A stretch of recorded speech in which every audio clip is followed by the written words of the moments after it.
Week 1 is officially underway. We saw the Kansas City Chiefs take down the Baltimore Ravens in the opening game of the 2024 NFL season by a score of 27-20. Now, we are in the in-season schedule. At FSC every single Friday, I will be bringing forth my top 36 wide receivers in the tier list format you guys know and love. We'll be going through the wide receiver 1s, the wide receiver 2s, the wide receiver 3s, and my favorite flex plays going forward into this week of fantasy football. But before we get into all of that, we have to go through the will they play tier. And the general rule of thumb of the will they play tier is we'd like to see at least one full practice between today and tomorrow before Sunday's game slate, and if not, I would lean towards a slightly lower ranked counterpart. But the will they play tier consists of T. Higgins, Keenan Allen, Jordan Addison, DeAndre Hopkins, Tyler Lockett, and Romeo Doubs entering week 1. Let's start with Higgins. He is listed with a hamstring injury. He did not practice on Friday and he is in serious risk of missing, so monitor his health status. Obviously, it is a Sunday game.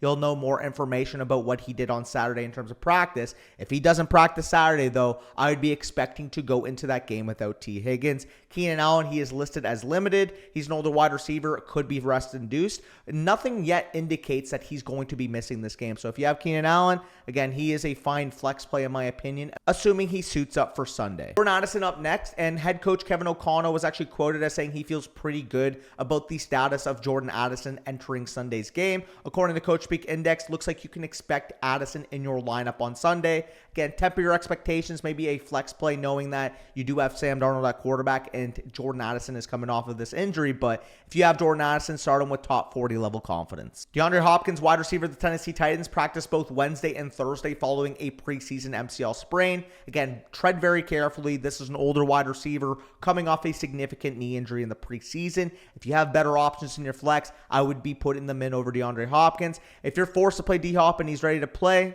a little bit risky of a projection knowing he's an older receiver and he may be limited in terms of his movement ability by this knee injury. Tyler Lockett has been dealing with a thigh injury throughout preseason thus far. It sounds precautionary, and it sounds like the team has him ready to go for Sunday. I'd flex him in, your deep leagues, your 3 wide receiver, 2 flex, your 2 wide receiver, 3 flex leagues. But if you're in a bog standard 2 wide receiver, 1 flex league, you should have better options than Tyler Lockett. I have tentative top 45 level expectations for him. And then finally, Romeo Doubs, wide receiver of the Green Bay Packers, apparently was dealing with a hand contusion last week. He is expected to be full go for tonight. So if you have Romeo Doubs, again, he's not the sexiest pick. You should have better options. But if you are in a deep league, I don't mind throwing Romeo Doubs out there, knowing that this is a very good game environment with the Packers going up against the Eagles. But now we'll briefly touch upon a few names from my top 12. You guys can see the full rankings listed right now of my top 12 overall wide receivers, the wide receiver 1s in my week 1 rankings. We'll start off with the few in the same game here. Wide receiver 1 on the slate for me is Amon-Ra St. Brown of the Detroit Lions.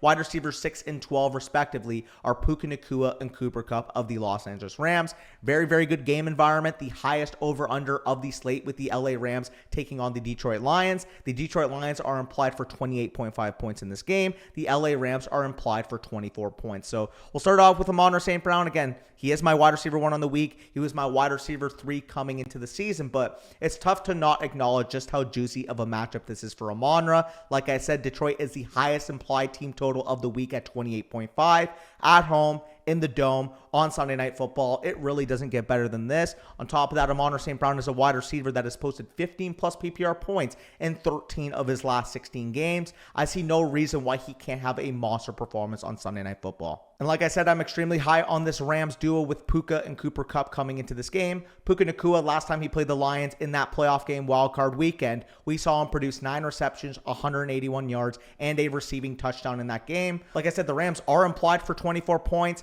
Fast-paced environment, and Puka Nacua entering year 2 of his NFL career has the opportunity to have an Amon-Ra St. Brown-esque leap this season. But we also can't forget about Cooper Kupp, a guy who broke fantasy football in 2021 and 2022 on a point-per-game basis. While he was hurt last year, it does sound like from all accounts in training camp, he has had his best camp since 2021. So monitor the status of Cooper Kupp. I expect him to be a top 12 wide receiver this week, and although I prefer Puka Nacua, there's a real argument to be made that Cooper Kupp ends up being the the one on this team. But moving on to my wide receiver 3 on the week, I have CeeDee Lamb, wide receiver of my beloved Dallas Cowboys. You guys see the Prescott jersey hanging in the background, but with CeeDee Lamb, as much as I love him, again, my 101 overall for the entirety of the year, I do have to dock him given the matchup at hand. Going on the road to play the Cleveland Browns this week, the Cowboys are only implied for 19.25 points. It is on the road. Like I mentioned, the Browns are a very tough matchup. They are the #1 defense on the matchup chart against opposing wide receivers. And like I said, the Cowboys are implied for one of the fewest points this week with 19.25 on this slate. Vegas expects this to be a lower scoring game given the 41-point over-under, which is the second lowest on the slate. And I can see it being close, coming down to the wire in this game. However, I am still confident starting CeeDee Lamb, knowing that the Cowboys had the most points scored across the 2023 season,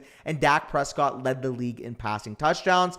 I do respect the matchup. I understand Cleveland is a very good unit, but CeeDee Lamb is a unicorn in his own right, and even given the bad matchup, he is almost matchup proof at this point. Wide receiver 8 for me is my beloved Nico Collins of the Houston Texans, goes on the road to play the Indianapolis Colts, and I have him listed as my start of the week. Again, if you guys have been following the channel, you'll know my love for Nico Collins, but in a lot of your home leagues, he might have went in the 3rd round, might have went in the 4th round, and that's what we call elite value, because Nico Collins is a set it and forget it wide receiver 1 this week. This guy put all of my eggs into this offseason, and I'm ranking aggressively this week because when you're looking at this matchup, Houston implied for 26 points on the road, divisional opponent against the Indianapolis Colts, I'm extremely excited for the outlook of Nico Collins. In the preseason so far, he has gotten the best usage of the Texans wide receivers. He's out there in 11 personnel, 12 personnel, and when only one wide receiver has been on the field in 21 personnel, it has been Nico Collins. So although you might be worried about Tank Dell, you might be worried about Stephon Diggs, too many mouths to feed for the Texans offense going into this year. In this matchup against an Indianapolis Colts defense that primarily bases out of cover 3, which Nico Collins is number 3 in terms of yards per route run across the 2023 season, and the same defense he was able to annihilate last year in 2 meetings. In one of the meetings, 9 targets, 7 receptions, 146 yards, and a receiving touchdown. In the other meeting, 9 targets, 9 receptions, 195 receiving yards, and a receiving touchdown. I think we're going to see more of the same on Sunday, and I think Nico Collins is set to feast against this Indianapolis Colts secondary. Moving on to my wide receiver 9, I have Jamar Chase of the Cincinnati Bengals listed here. New England travels on the road to play the Cincinnati Bengals this week. The Bengals are implied for 24.5 points at home. And I understand, again, the talent is absolutely there. The implied team total is absolutely there. The spike week potential with Jamar Chase working with Joe Burrow is absolutely there. If I really could, I would want to rank this guy as a top 3 to 5 option this week. The unfortunate business is that we don't know the status of his overall playing time in this game. We've heard all offseason that Jamar Chase would hold out. We are hearing now that he may play, but may play in a limited aspect. I have him here at wide receiver 9. If you're more risk averse and you want to go with a lower ranked option, I wouldn't blame you, but the upside is too tantalizing for me not to have him as a top 10 option. Again, the Bengals are implied for a ton of points. They're at home, and I expect Joe Burrow and Jamar Chase, assuming he gets a proper workload, to make magic in this game. You need to start these guys. Now I'll be spending more time breaking down my wide receivers 13 to 36. I'll be going through my top 36 rankings. If you guys want to see my full weekly rankings, talking the quarterbacks, running backs, tight ends that I won't be discussing in this video, you can do so in one of 2 ways. The first way is by going over to Underdog Fantasy using promo code FSC on sign up and first deposit. You only have to put $10 in and you will get access to our weekly rankings manifesto. The other way is by going over to flockfantasy.com and using promo code FSC on sign up. You'll get 7 days for free on the site, as well as 30% off any of the site-wide packages. So make sure you do that. You will get access to our weekly rankings manifesto for the entirety of the 2024 fantasy football season. But as I alluded to, we'll go straight into my wide receiver 13 on the week, starting off with Jalen Waddle of the Miami Dolphins.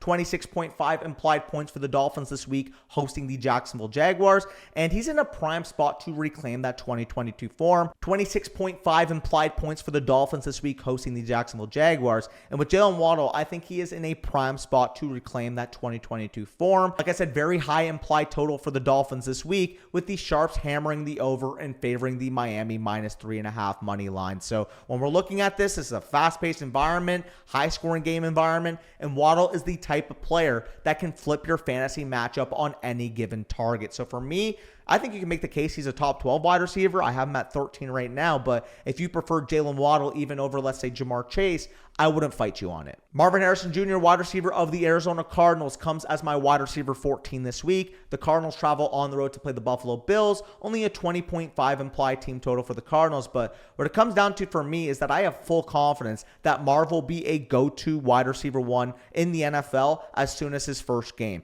He graded as the number 1 prospect overall on the FSC prospect model. He was personally the best wide receiver prospect I have ever watched, and honestly, unless you're having a Jair Alexander, Trayvon Diggs, Pat Surtain level corner on the other side, I am confident that Marvin Harrison Jr. can burn any other corner in a 1v1 situation. I'm optimistic about this Cardinals offense. I think with Kyler Murray coming back fully from injury, we really see that passing game go open up, but that passing game still revolves around Marvin Harrison Jr., and I expect to see it as soon as his debut. Wide receiver 15 for me this week is Chris Olave of the New Orleans Saints. The Saints host the Carolina Panthers this week. The Saints are also implied for 22.75 points. Again, this is as strong of a projection we can see for this offense going through the entirety of the year. And while we weren't drafting Olave for offensive insulation, more so we were drafting him because of the target volume he can command for the Saints, it is nice to know that we have a very good matchup this week against Carolina. Olave is what he is at this point, a volume commanding wide receiver 2, but the implied upside here is that going into year 3, he takes another step. Maybe he develops into a superstar level talent. Again, when you look at the separation metrics, when you look at the reception perception, Olave is up there with some of the best young wide receivers in the league. So as long as Derek Carr can support him, I expect him to potentially be a high-end wide receiver 2, maybe creep into wide receiver 1 if he does take that talent leap. Wide receiver 16 for me is Davante Adams of the Las Vegas Raiders, goes on the road to play the LA Chargers this week. And we're speaking of alphas in bad situations. Davante Adams is just such a safe volume projection in week 1 that even if we have to plug our nose, set him in our lineup, we know he can command 10, 11, 12 targets in this game environment. Brock Bowers is coming into this game banged up, and outside of Jacoby Myers, do you really trust anybody to be commanding targets on that Las Vegas Raiders offense? Not me. That's why I'm trusting Davante Adams. Again, I'm lower on him across the full year, but going into week 1, he has one of the safest projectable volumes in fantasy football. Wide receiver 17 for me is Deebo Samuel of the San Francisco 49ers. Monday Night Football game, he does host the New York Jets. And the San Francisco 49ers are implied for 24 points in this game, despite a tough matchup against the number 2 defense against opposing wide receivers last year. I'm still trusting Deebo Samuel. I'm still trusting Brandon Ayuk. And the fact that this is the low range of outcome for where I'll be ranking the Niners throughout the season, you can even make the case this is their toughest matchup of the year. The fact that that's at play and we're still getting the wide receiver 17 and wide receiver 21 in my rankings goes to show you how offensively insulated the San Francisco 49ers offense is. And then closing off my high-end wide receiver 2s, we had Rashee Rice, wide receiver of the Kansas City Chiefs. Obviously, the Kansas City Chiefs did end up defeating the Baltimore Ravens by a score of 27-20. We saw Rashee Rice in that game post 9 targets, 7 receptions, 103 receiving yards for 17.3 PPR points. This is a big-time performance. This is exactly what we want to see when we were drafting Rashee Rice in the mid-rounds. This is why he was one of my top breakout candidates entering this year, and I expect to see more of the same. In fact, going into next week's rankings, I confidently say Rashee Rice will be ahead of this wide receiver 18 ranking moving forward. But moving on to the low-end wide receiver 2s, we start off with my wide receiver 19 this week with DJ Moore of the Chicago Bears. Chicago Bears are at home against the Tennessee Titans this week, implied for 24 points, which is very rare considering they do have a rookie quarterback in his first start. This is one of the more surprising projections, in my opinion, of the week 1 slate. I understand, again, new rookie quarterback, new offensive system with Shane Waldron coming in, and Vegas still has them implied for 24 points. That is the level of confidence we have with these weapons. That is the level of confidence we have with Caleb Williams. Again, typical rookie, we would see that be in the 17, 18, 19 range. But Vegas is confident on Caleb Williams potentially being this year's CJ Stroud, so why shouldn't we be from a fantasy football perspective? I love Odunze across the entirety of the year. You guys know my thoughts on Keenan Allen, but in week 1 specifically, we love DJ Moore to be the alpha target earner of this offense, and they have potential leeway going up against a pass funnel Titans defense. Wide receiver 20 this week is Devontae Smith, wide receiver of the Philadelphia Eagles.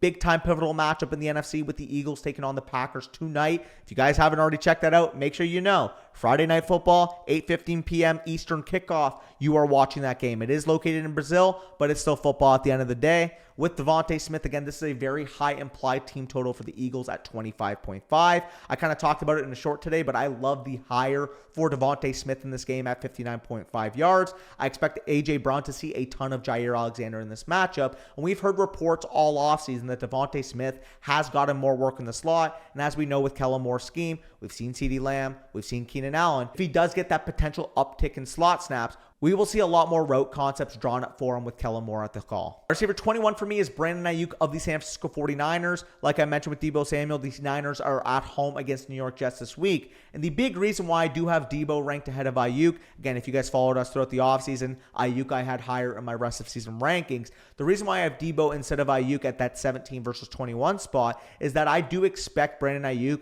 to face a healthy amount of Sauce Gardner in this game. He is the X wide receiver. He is the outside boundary wide receiver, Sauce Gardner being the boundary corner for the Jets. So while I think Deebo Samuel may get a little bit more motion, some backfield snaps, some rushing opportunity inside the red zone, I do expect Sauce Gardner to remain on the outside covering Brandon Ayuk, because as good as Deebo Samuel is, the Jets know that Brandon Ayuk is the best wide receiver. And it does hurt me having Brandon Ayuk this low, but knowing McCaffrey's coming into this game banged up, knowing that he'll potentially be the sole focus of this Jets defense in terms of being able to contain him, I do expect him to have potentially a slower game. Moving on to my wide receiver 22, we're staying in the NFC West with DK Metcalf of the Seattle Seahawks. The Seattle Seahawks are at home this week against the Denver Broncos, implied for 23.75 points in this game. And this is no disrespect to Pat Surtain. He is one of the premier corners in the league, but we do see that Vegas still loves the Seahawks offense, and I'm extremely excited about the opportunities we can see with DK Metcalf working in this Ryan Grubb offense. Ryan Grubb coming from the University of Washington, top 10 in deep pass rate, top 10 in pass rate over expectation this past year with the Washington Huskies. I expect that to translate going to the next level. DK Metcalf being that third level, 6'4" threat. And we do see, like I'll mention a little bit later, JSN potentially having a ton of fantasy football viability this week. I love the Seahawks offense. The Seahawks are a team I think will surprise the NFL this year, and it starts off this week against the Denver Broncos. Wide receiver 23 for me is Malik Neighbors of the New York Giants. The Giants are implied for 20 points at home against the Minnesota Vikings this week, and it's a very similar case to what I made with Marvin Harrison Jr. With Malik Neighbors, he is the second best wide receiver prospect in the FSC prospect model. Him and Marvin Harrison are joined by none other than CeeDee Lamb and Jamar Chase on that list. And I understand if you are concerned about the Giants offense. It is one of the worst projections in the league, but I do think this is a chicken or egg situation. Is Malik Neighbors an elite enough player to carry this offense up like I think he is, or is Malik Neighbors going to be inhibited by the offensive lack of prowess? So for me, again, I think wide receiver 23 is kind of gauging that risk level and understanding the reward that Malik Neighbors has. But I do think given the matchup against Minnesota, it's a juicy matchup. They have a poor secondary, and if anybody's going to have a 2014 Odell Beckham Jr. like rookie season, I do think Malik Neighbors is a proper candidate to do so. But moving on to my wide receiver 24 this week, I have Michael Pittman Jr. of the Indianapolis Colts. The Colts implied for 23 points at home this week against the Houston Texans, like I mentioned with the Nico Collins bit. And it does feel almost criminal that I have such a clean projection like Pittman as my wide receiver 24, but I do think this wide receiver group is loaded with top talent in good matchups this week. That is no disrespect to Michael Pittman. Again, I think he's a proven target commander. I think he is a steady wide receiver 2 in fantasy. Not to mention, again, interdivisional matchup, high-scoring atmosphere, Colts at home. There's a lot to love with Michael Pittman this week, but for me, again, he's such a crystal clear projection at wide receiver 2. I just prefer some of the guys in this range with higher implied upside. Like, for example, Rashee Rice was a guy that I picked over Michael Pittman Jr., who played on Thursday, and some other guys, like I already mentioned on this video, like Malik Neighbors, like DK Metcalf, like Brandon Ayuk, I do view as having higher upside than Pittman. This could backfire because he's such a safe projection, but I do like the upside cases of the other wide receivers in this range. Moving on to my wide receiver 3s, I have my wide receiver 25 and 26 on the Houston Texans, both respectively, with Stephon Diggs coming in at 25 and Tank Dell coming in as my wide receiver 26. Like I said with Nico Collins, 26 implied points for the Texans on the road this week. And we can really pick from a hat who's going to outproduce who. Some people are going to be on Team Diggs. Some people are going to be on Tank Dell. The tiebreaker I have here is that in the preseason, we did see when they went to 2 wide receiver groupings, it was Nico Collins and it was Stephon Diggs on the field. So for me, knowing that Stephon Diggs will potentially play more snaps gives him the leeway over Tank Dell, though I do prefer Tank Dell for the rest of the season because I do prefer the young upside piece of the older veteran. But for week 1 specifically, I do favor Stephon Diggs' projection. A wide receiver 27 on the slate was Zay Flowers. Obviously played on that Thursday night football game where the Ravens lost 20-27 against the Kansas City Chiefs. Not a very eventful game. 10 targets, 6 receptions, 37 receiving yards, along with 14 yards rushing for a total of 11.1 PPR points.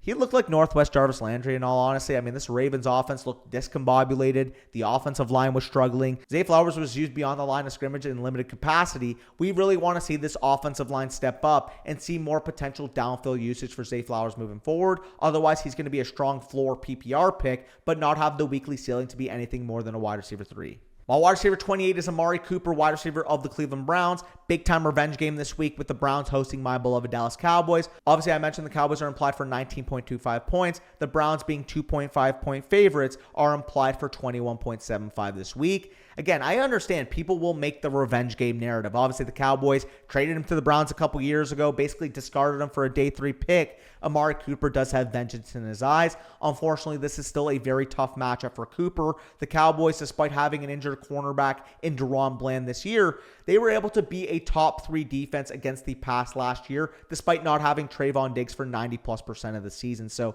while I do understand Amari Cooper profiles as the number 1 of this team, should command some volume, I do think this is a very sketch game environment for him. So instead of being a low-end wide receiver 2 like he normally would be, I do have him as more so a high to mid-end wide receiver 3. And speaking of number 1 wide receivers in bad matchups, we head on to my wide receiver 29 with George Pickens of the Pittsburgh Steelers. The Steelers travel on the road to play the Atlanta Falcons, the Arthur Smith revenge narrative, and they're only implied for 19.25 points. And with George Pickens, we are expecting shadow coverage from AJ Terrell, and we are expecting a slow-paced, low over-under game between the Steelers and the Falcons this week. This game screams 17-14. 20-17. Not to mention Russell Wilson now dealing with a calf injury. His status is up in the air. I'm currently ranking Pickens assuming that Russell Wilson is going to play, but if it is Justin Fields slated to start on Sunday, he will be dropping my rankings from the wide receiver 29 to more so a volatile low-end wide receiver 3, probably in that 34 to 36 range, possibly even closer to my wide receiver 4. And then closing off my top 30, I have Calvin Ridley of the Tennessee Titans,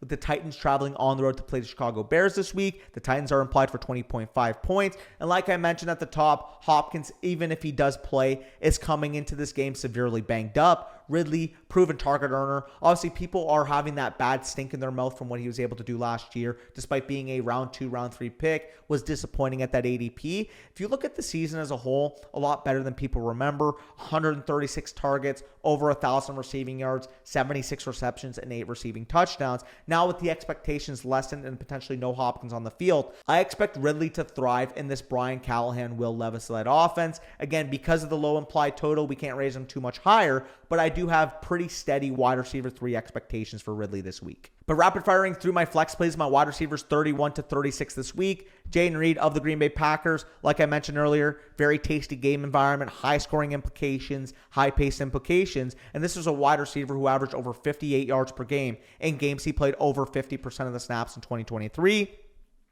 Philly is a pass funnel defense, ranking top of the league against the run, but unfortunately, we're not able to stop the pass in 2023. Reed is that do-it-all for the Packers team, and I do expect him to be fed in this game. Another cross matchup here we'll lump together with Chris Godwin coming out wide receiver 32, Terry McLaurin coming in as my wide receiver 36, obviously Washington traveling on the road to play the Tampa Bay Buccaneers. And this is my sneaky shootout of the week. Yes, the implied total overall at 42.5, the implied over-under is very low, but 89% of the juice is on the over, and I tend to agree with the sharps on this case. With Godwin, he doesn't have that big play touchdown upside like he used to, but he is a consistent target earner on this Bucs offense. We've heard more potential versatility in his deployment under new offensive coordinator Liam Cohn. Godwin's safe projection, like I said, 8.7 targets per game in the last 3 years, and I expect him to be heavily involved even if his ceiling might be capped. Going to McLaurin, very similar case. Volume-based wide receiver 1. We have some questions in terms of the overall offensive validity. Again, don't trust Cliff Kingsbury,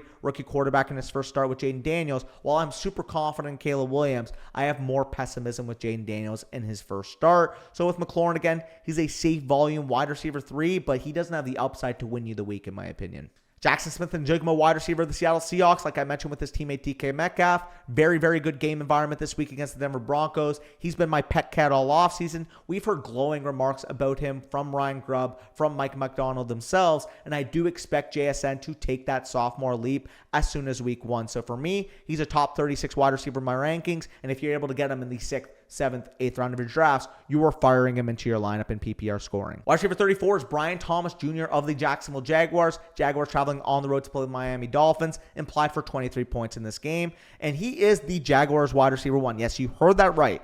Over Christian Kirk, over Gabe Davis. The preseason usage we saw from Brian Thomas was as encouraging as we possibly could have hoped for. He played 81% of the routes with Trevor Lawrence in the preseason, and he profiles as a 2 wide receiver set starter next to Gabe Davis should they go to 12 personnel. So for me, when I'm looking at Brian Thomas, 6'3", 200 plus pounds, 4.3 speed. He was my wide receiver 4 in this class. Obviously, we saw Corey's wide receiver 4 go bananas on Thursday. I think we are in store for another bananas performance. Like we saw with Xavier Worthy, I think Brian Thomas scores a long touchdown in this game, and he is fired up into my lineup with wide receiver 3 expectations. And then finally, my wide receiver 35, knowing that I already talked about my wide receiver 36 with Terry McLaurin, my wide receiver 35 entry in the week was Xavier Worthy. We obviously saw him on Thursday. 3 targets, 2 receptions, 47 receiving yards with a receiving touchdown, and also contributed a 21-yard end around for a rushing score. He totaled 20.8 PPR points. This was the electric performance we were hoping for. It's hilarious because this is exactly what we would have expected from Worthy. Maybe not a high-volume player week 1,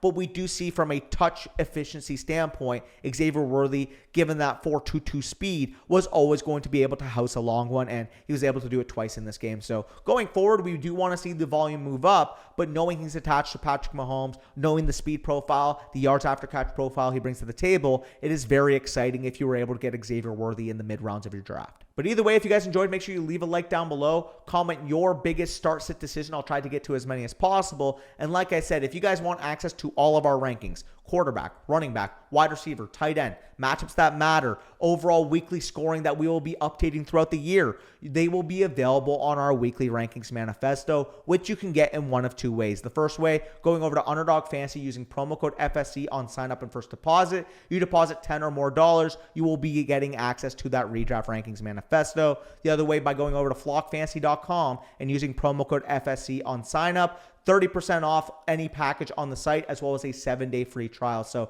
those are 2 ways to get the Redraft Rankings Manifesto. It is the single most valuable tool for your fantasy football season, so make sure you are not missing out. Go on the site, go on Underdog, go get access to that now. But with that being said, peace out. We will see you this weekend. Good luck in your fantasy matchups. Let's go 1-0.